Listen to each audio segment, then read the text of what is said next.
เห็นยังไงเห็นชัดๆเห็นตอนหลับตอนนอนหรือใครเห็นเขาเห็นเหรอผู้หญิงแฟนเป็นเงาเขาตลอดนะคะเห็นมากี่เดือนกี่ปีเห็นนานมากแล้วค่ะนานแล้วหลายปีแล้วค่ะเห็นบ่อยป่ะบ่อยค่ะทุกวันนี้ยังเห็นอยู่ป่ะเห็นค่ะยังเห็นอยู่คือสีหน้าจะเบาลงเล่นหน้าแบบตาแดงๆขนคือหน้าก็เศร้าลงทุกวันนะคะภรรยาเห็นแต่สามีไม่เห็นเลยใช่ไหมคราวนี้ก็เลยสงสัยว่าผีนั้นมาดีมาร้ายเดี๋ยวก่อนนะท่านเอ๋ยข้าถามเลยอีกทีนั่นแหละนะเห็นแล้วรู้สึกกลัวหรือเปล่าคะเจ้าของหนาเห็นเป็นเช่นไรเอ่ยไม่กลัวค่ะตัวภรรยาไม่กลัวอะไรเลยสามีไม่เห็นอะไรเลยเห็นตอนนอนหรือตอนยืนหรือตอนกลางวันเจ้าเหมือนว่าเติมตาประกบเขาเลยค่ะประกบเขาเลยเหรอไปไหนมาไหนก็ประกบไปเรื่อยเป็นวิญญาณของใครเอ่ยเดี๋ยวก่อนนะท่านเอ๋ยให้ชายนี้เลยเฉลยก่อนนะชื่อนามสกุลหน่อยอะค่ะชื่ออะไรจ๊ะธนวัฒน์ธนวัฒน์นันทดีครับเอาช้าๆอีกทีหน่อยได้ไหม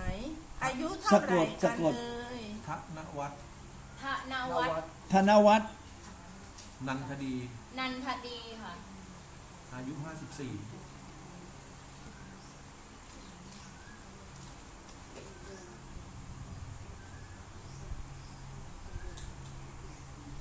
เอาละสิท่านเอ๋ยเห็นเช่นนี้เป็นชาติก่อนละทีนั่นแหละนะตามอาฆาตกันมาแล้วล่ะค่ะหลวงตาจ๋าต้องเป็นหนูหลวงตาหนูโดนฆ่าใจเย็นใจเย็นลูกโมด้วยเงินกันใจเย็นใจเย็นใจเย็น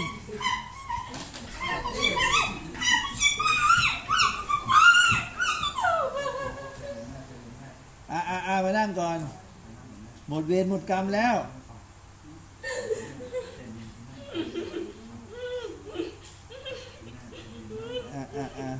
เธอเห็นเป็นยังไงเป็นผู้หญิงแขกค่ะผมยาวๆเลยชุดสลีชุดแขกอะค่ะชุดแขกเหรอใช่ค่ะตาแดงมากเขาโกรธอะค่ะเห็นบ่อยเลยเหรอเห็นอยู่กับเขาตลอดอยู่ก็ตลอดเลยเหรอเย็นเธอไหนๆก็มาถึงทีแล้วเรื่องมันเป็นยังไงเล่าให้ฟังหน่อยสิมาอธิบายให้ฟังหน่อยดิเหตุที่เขาทำร้ายเราด้วยอะไรจ๊ะ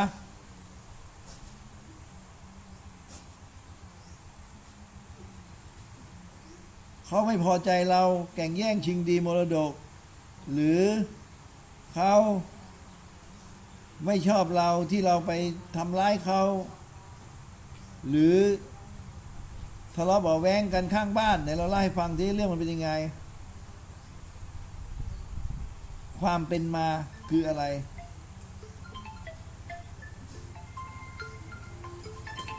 เอาเล่าให้ฟังหน่อยเดี๋ยวนะฮัลโหล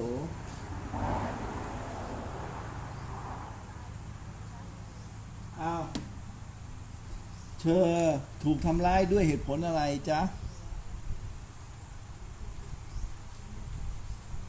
กี่ชาติแล้วผ่านมากี่ชาติแล้ว2 ชาติแล้วตามมากี่2 ชาติแล้วเจอตัวทั้ง2 ชาติแล้วไม่ได้จบไปเหรอตอนที่เจอตัวแล้วที่เจอตัวทำอะไรเขาบ้างตอนนู้นใจเย็นว่ามาหรือทำอะไรไม่ได้หรือทำไปบ้างชาตินี้สุขภาพไม่ดีชาตินี้ก็ทำสุขภาพเยอะไปเปล่าจะเอาให้ถึงตายตั้งใจให้ถึงตายเลยเหรอแต่หนูยังหาโอกาสไม่ได้ด้วยเหตุผลอะไรมันรุนแรงขนาดนี้มันฆ่าหนูมันฆ่าเราด้วยเหตุผลอะไรอันที่หนึ่งถามมันสิมันฆ่าหนูไม่ใครมันฆ่าหนูอะไรนะใครถามว่าฆ่าเขาเพราะอะไรครับใช่ไอ้ผู้ชายคนนั้นฆ่าเธอด้วยเหตุผลอะไรหนูไม่รู้ว่ามันฆ่าหนูเพราะอะไร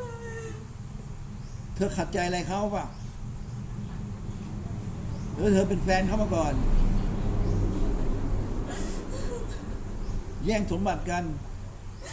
ไม่รู้จักมันไม่ซ้ ไม่รู้จักเหรอ ำหนูทำไมมาฆ่าหนูทำไม โอ้ไม่มีเหตุผลเลย ไม่รู้จักกันแล้วจะไปฆ่า เอาแค่แหวนเงินทองกูมันก็เอาไว้ทำไมมึงต้องฆ่าคน อ๋อปล้นเหรอปล้นใช่ไหมปล้นแล้วฆ่าใช่ไหมอ๋อมีความผิดคืออยากได้ มึงฆ่ากูทำไม มึงก็เอาไปสิมึงจะเอาอะไร กูก็ให้อยู่แล้วใช่ไหมไม่ถึงขนาดต้องฆ่าอันนี้ก็ฆ่าเพราะว่าปิดปากไง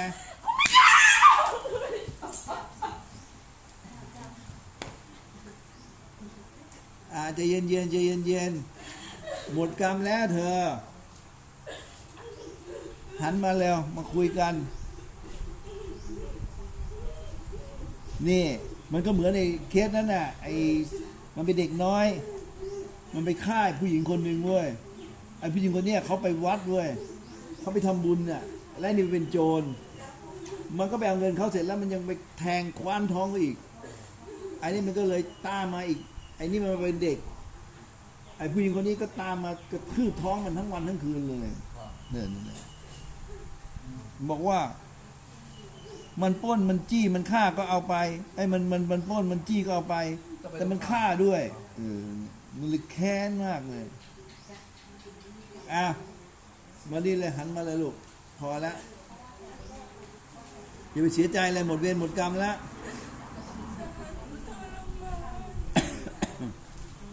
นี่แหละเวรกรรมมาขอให้หายหน้าบุญกุศลช่วยด้วยเถิดหมดเวรหมดกรรมแล้วพ้นทุกข์แล้วต่อไปจะได้หมดเวรหมดกรรมแล้วไม่ถูกใครฆ่าแล้วปล้นเฉยๆก็ไม่ว่าแต่ฆ่าด้วยนี่ ทุกสิ่งทุกอย่างหนูก็ให้ไปหมดเขาขอร้องชีวิตมันก็ไม่ยอมบีบคอหนูจนหนูหายใจไม่ออก คืออย่างนี้นิสัยโจรมันจะเป็นแบบนี้นะ ปิดปากไปเลยดีกว่า เพราะว่าขี้เกียจที่จะต้องมานั่งระวัง อันนี้คือพวกโจรไงเขาไม่คิดหรอกว่าเฮ้ยเอาไปก็จบไปแต่เขาคิดว่าเดี๋ยวก็ไปเรียกตำรวจมาหาเขาอีก ก็เลยฆ่าหมกป่าไปเลยตามนี้นั่นคือวิธีคิดของคนที่เขาทำอาชีพนี้ ก็หมดเวรหมดกรรมกันไป เราจะได้ยุติสักทีหนึ่ง สำนึกไหมหลวงตามันสำนึกไหม สำนึกไหมครับเขาว่า ขอ สำนึกก็เปล่าสำนึกแล้ว มาขอโหสิกรรมกับหนูมันมาขอโทษหนูถ้ามันไม่ขอโทษหนูไม่เอา ใจเย็นเดี๋ยวเธอจะไปกระทืบมันนะ เธอต้องอดกั้นหน่อยขอให้หมดเวรหมดกรรมกันแล้วมนุษย์ก็เป็นอย่างนี้ถูกกิเลสหลอกกันหมด ชาติที่แล้วที่เคยทำร่วมเกินมาครับ 4 5ไปฝั่งนู้นเลยนะคะคิวที่4 เกิดมามีเรื่องดีชาติที่เราไม่สามารถจำได้ 5 6 3 แต่ชา เอา ติ เงียบหน่อย ก็ปฏิบัติดีมาตลอดครับ ขอขมาแล้ว เธอหมดกรรมแล้ว ถ้าเธอยกโทษให้เขา เธอจะได้บุญเยอะมากเลย เพราะมันไม่มีอะไรใหญ่เท่ากับอภัยทาน การยกโทษให้ และเธอก็จะไม่ถูกฆ่าอีกแล้ว หนูจะไม่ถูกฆ่าอีกแล้วใช่ไหม ไม่ถูกฆ่าแล้วไง เธอชื่ออะไรจ๊ะ ว่าไง การถูกฆ่าคนเราจะตายมันทรมาน แน่นอนใครอยากจะตาย กลัวมันน่ากลัว ก็มีดเสียบเข้าไปวานปากมันไม่ตายทันทีนี่ คนสมัยก่อน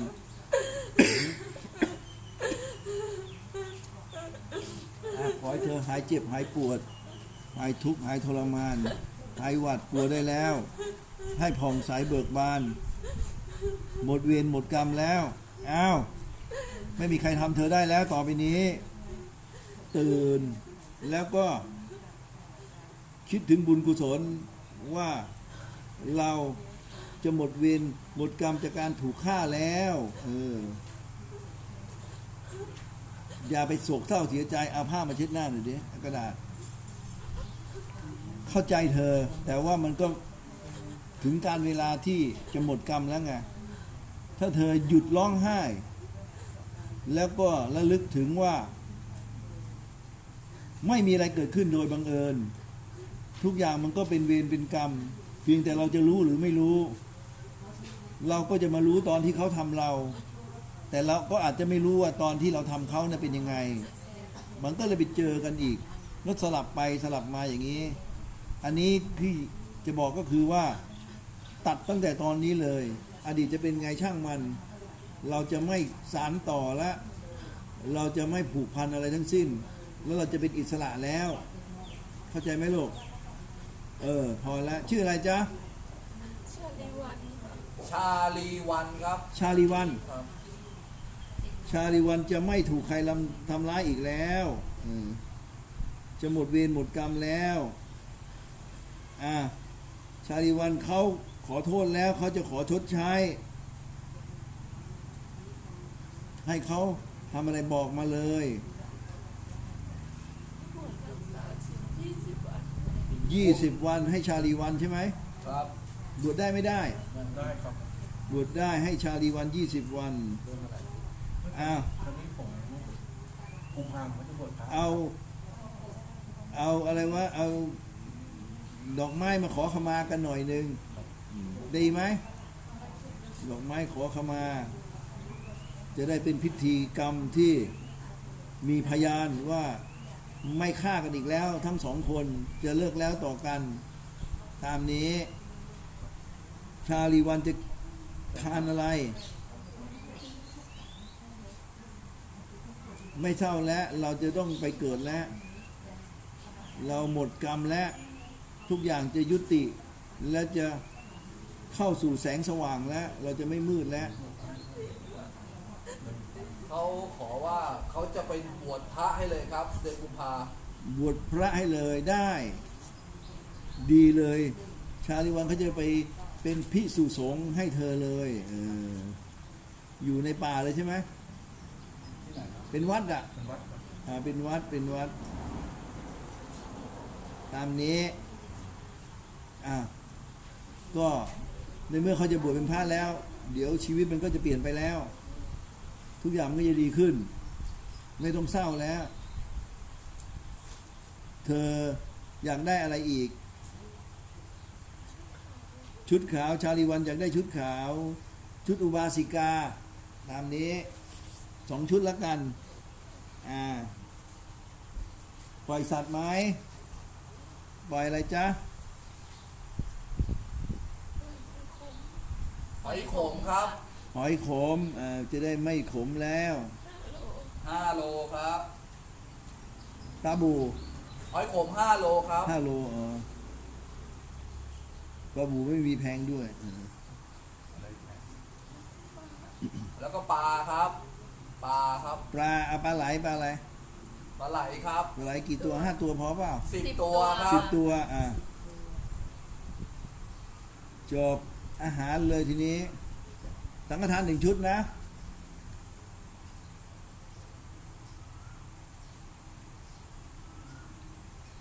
ดอกไม้ทุกเทียน